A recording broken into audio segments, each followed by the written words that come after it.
good morning. Dito tayo ngayon sa 01 Moto. At dala na natin guys yung ating Shipa tires na bagong binigay sa akin. Guys, papalitan na natin yung ating lumang gulong dito sa bago. May pangalan pa natin at saka 140 doon sa stock size natin. Ito kasi 130 lang to. So, medyo gumaan. Ang problema maliit. So ayun, papalitan muna natin to.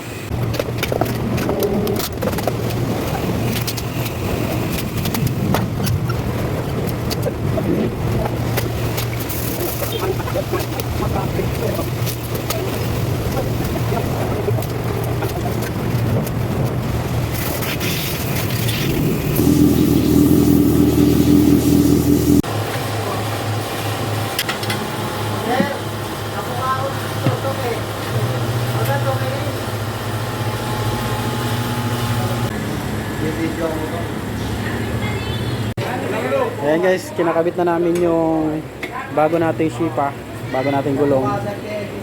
Ayan, si RG ang gumagawa ng gulong natin. Siya yung nagkakabit. Ayan. So sinisigurado namin dito na hindi magagasgasan yung mags nyo dahil may machine tayo. Ayan o. So yun guys, tapos na tayo at syempre madumi. Pinagpawisan ako dun ha. Ako na, nanonood nga lang ako, pinagpawisan pa. Shoutout si Master Shipa. Gago. Ayan guys, ito medyo malaki na. Ayan, malaki na, malaki. Hindi naabot. Oh my God. Tumangkad siya guys, tumangkad. Lalong hindi ko naabot. Tumaas siya to.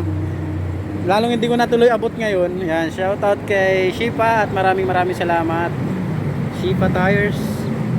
Yan, H301 ang nakalagay dito. At same na siya sa harapan ko. Same na yung thread. Yan, para maganda tingnan.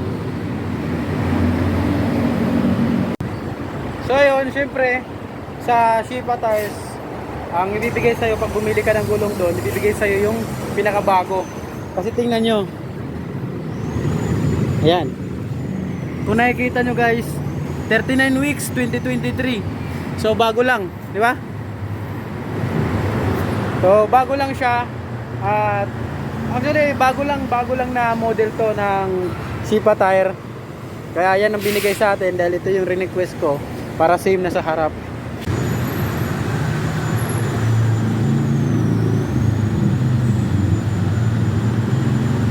So yun, dito na tayo.